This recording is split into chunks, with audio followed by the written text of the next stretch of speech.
he couldn't handle losing. So he sent a violent mob that terrorized our nation's capital, all to stop the peaceful transition of power.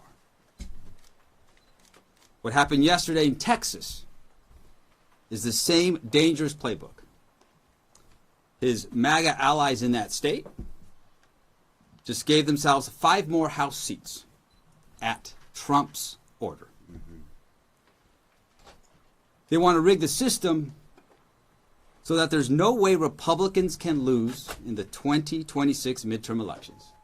Let's call it for what it is. Donald Trump and Republicans don't want to be held accountable by voters. Not in California, not anywhere, actually, in this country. They don't want to be held accountable for cutting Medicare, Medicaid.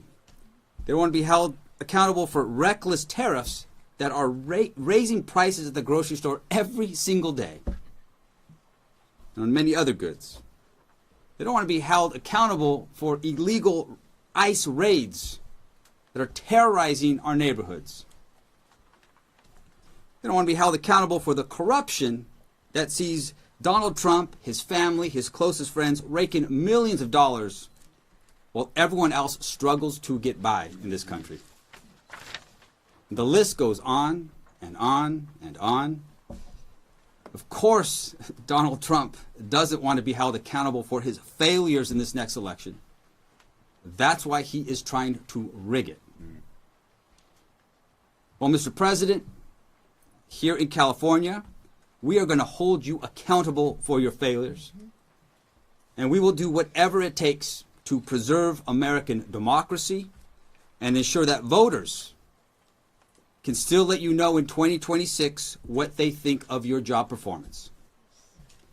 And this bill is a temporary measure in response to an urgent threat. Californians can see that threat. Why? Because we are living through the consequences of Trump's policies every single day.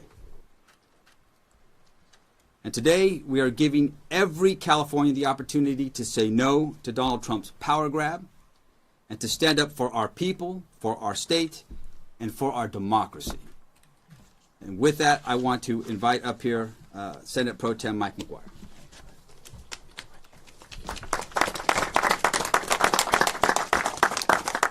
Well, good afternoon. I want to take a moment to acknowledge Speaker Rivas. I've said it before, and I'm going to say it again, and I'll continue to say it. He is one of the best in the nation.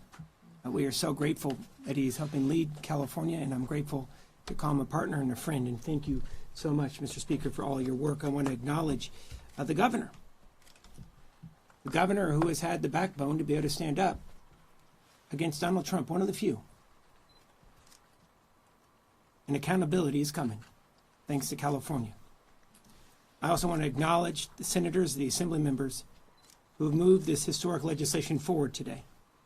And we are here this afternoon because we're putting our faith in our fellow Californians to do the sacred duty to walk into the voting booth, sit at their kitchen table, and do their best to do the right thing.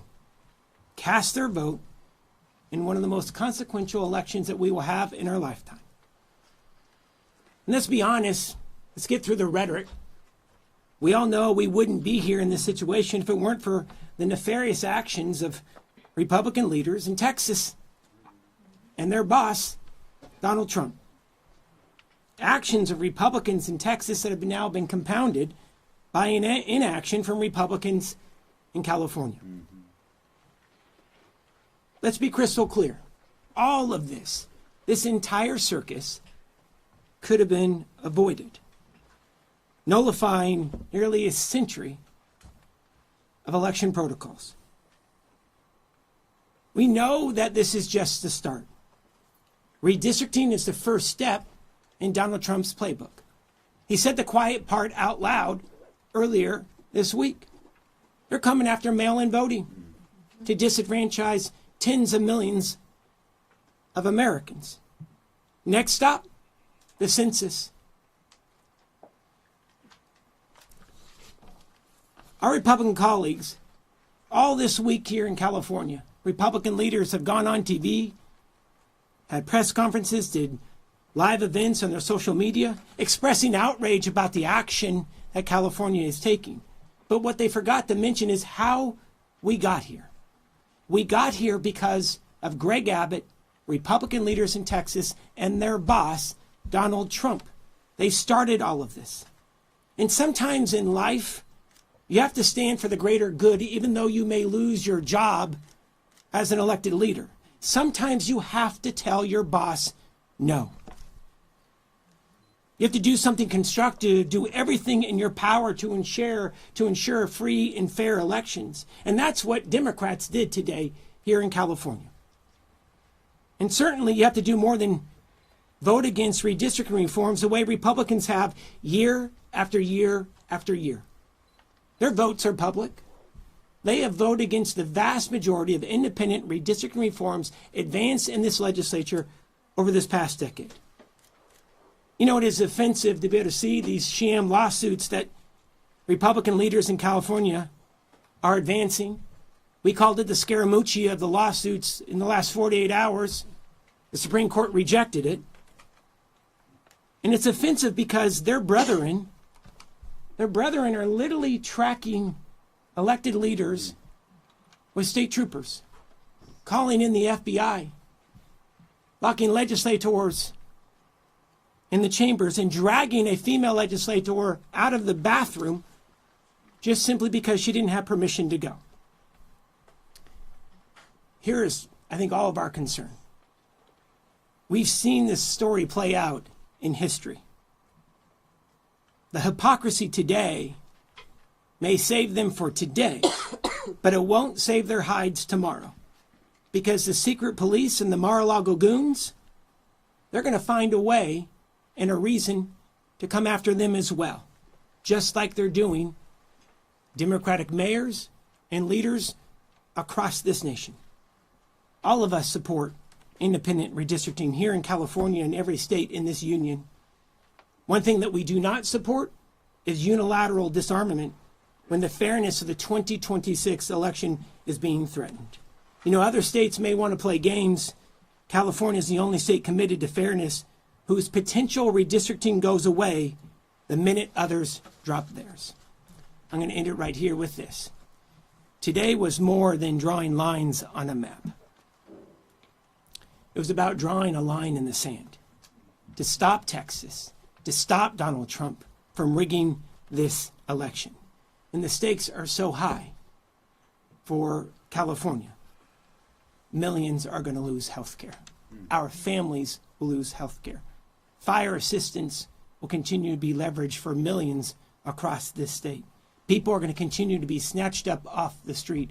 Public education funding is going to dry up, and the governor will talk about a recent Supreme Court ruling that's going to hurt this state for years to come. One of the main reasons I think I voted for today is because this package of bills, the person that's going to be impacted the most is going to be waiting for me tonight at our kitchen table to tell me about his first week of school. My son, 4.5, started TK this week. Today's vote, regardless of what Republicans may say, today's vote is not about politics. Today's vote is about protecting people. It's about protecting this state, protecting our progress and everything that we stand for. It's about protecting the future, ensuring fairness, and trusting the voters. And I want to take a moment to say thank you to Governor Gavin Newsom for his leadership, for his tenacity, for his backbone. Can we please give him a round of applause? Thank you. Thank you, Mr. Pro Tem. Thank you, Mr. Speaker. To all of the leaders that are assembled here today, thank you for an outstanding job. Thank you for your faith and devotion to this larger cause, democracy that I think should unite all of us, regardless of our political party and political stripes. Let me just briefly reinforce, because I'm eager to sign a bill that no other governor in U.S. history has ever signed, a bill that will put the maps in front of the voters. We will be the first state in U.S. history to, in the most democratic way, submit to the people of our state the ability to determine their own maps. That simply has not been done. But I want to first just briefly back up and pick up a little bit on what the Speaker and the Pro Tem said, and just remind everybody what they reminded you that need to be reminded, all of us again, of how we got here. We got here because the President of the United States is struggling. We got here because the President of the United States is one of the most unpopular presidents in U.S. history. We got here because he recognizes that he will lose the election. Congress will go back into the hands of the Democratic Party next November. We got here because of his failed policies. Those are being exposed hour by hour, reinforced today by Walmart announcing they'll be raising prices because of the tax increases, because of the tariffs. Reminded every day by a slowing economy, growing mistrust, distrust all across this nation. Across the board, he is failing. He recognized that, and that's why he made a phone call to Greg Abbott asking for 5 seats. Can't win by playing by traditional sets of rules. He plays by no rules. I remind you all the time, it's not the rule of law, it's the rule of dawn. And we're standing up to that. We're responding to that. They fired the first shot, Texas. We wouldn't be here had Texas not done what they just did. Donald Trump didn't do what he just did. He went so far as to follow up and say that he didn't just want those 5 seats. He said he's, quote unquote, entitled to those 5 seats. Just pause and reflect on that. Everything should have just stopped there. The President of the United States claiming he's entitled to 5 seats. That should put chills up your spine. Every Republican, not just Democrat and Independent, every American. Those enduring values that we celebrate, just celebrated 249 years, the best of the Roman Republic, Greek democracy, the rule of law, co-equal branches of government, popular sovereignty. What we'll celebrate, will we? Next year, the 250th anniversary. Masked men at the site of the Japanese that were interned and bussed in Little Tokyo last week in Los Angeles were sent right there in front of the Democracy Center as we kicked off this effort. That's a preview of things to come all across the United States of America. Mark my word, just as we let folks know what was going to happen in other cities, what is happening in Washington, D.C., we said 2 months ago, Los Angeles is a preview of things to come with the federalization of the National Guard, with the militarization of the streets of America. And I'll remind you, Donald Trump never sent the military, active duty military, in his first term or now even his second term, anywhere overseas. He sent them to a United States city. They remain federalized National Guard, interestingly, through Election Day.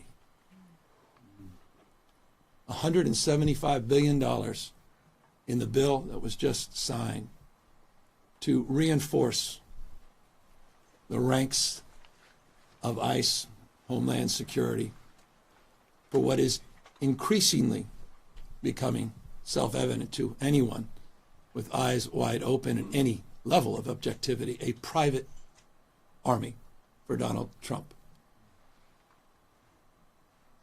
owing an oath only to him, not the Constitution of the United States. You just heard from the Speaker that vote-in-mail ballots are being threatened by the President of the United States. 80% of Californians, no coincidence, 80% submitted their ballots in the last election, 86% in 2022, 88% in 2020. He's trying to rig the election. He's trying to set up the conditions where he can claim that the elections were not won fair and square. Open your eyes to what is going on in the United States of America in 2025. That's what this is about. We're responding what occurred in Texas. We're neutralizing what occurred, and we're giving the American people a fair chance. Because when all things are equal, and we're all playing by the same set of rules, there's no question that the Republican Party will be the minority party in the House of Representatives next year.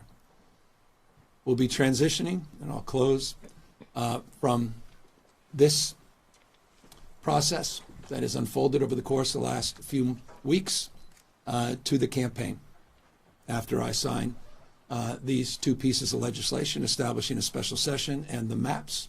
Also, we'll be signing a proclamation on November 4th, the people of the state of California, in a transparent and, as Speaker and Pro Tem said, temporary and democratic way, will have the opportunity to determine their fate and our collective future. And I couldn't be more proud, again, of the extraordinary leaders that are standing up for the rule of law, that are standing up for the principles and those enduring values of our founding fathers. Thank you for getting us to this point. We have a lot more work to do to get this done on November 4th.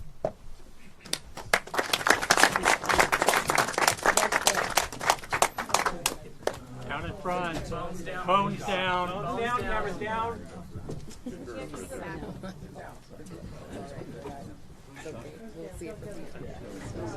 Yeah, well, here we go. Everyone's trying to get over there.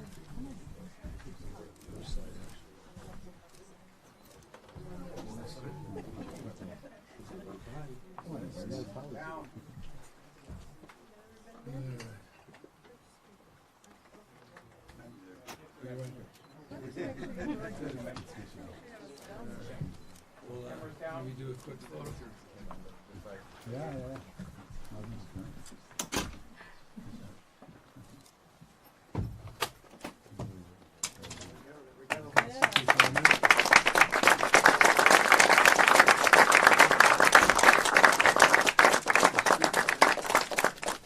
Get the maps. Get that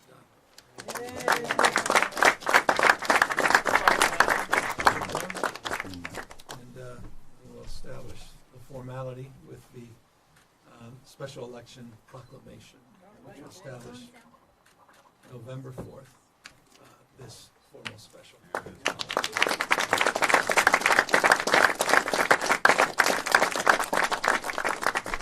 And we'll be transitioning just nearby, and we'll have a chance to take all your questions, and we'll look forward to seeing you very, very shortly. Thank you all. Thank you, everyone. Thank you.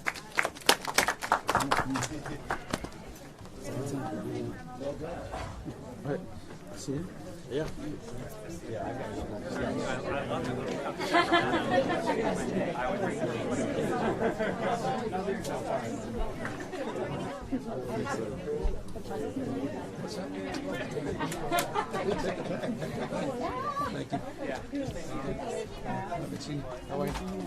Nice to see you. Chris, we have it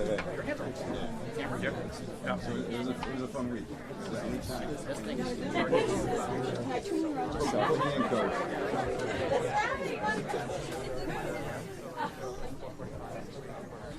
All right.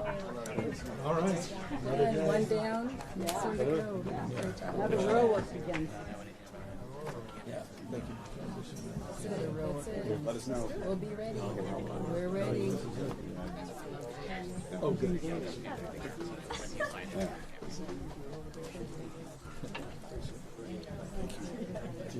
Good stuff, man. It's big. It's good stuff. My parents are going to make sure I do the phone. Yeah. Love to see you. God bless. God bless. How you doing? It's good. Oh my gosh. Amazing. Amazing. Well done. Well done.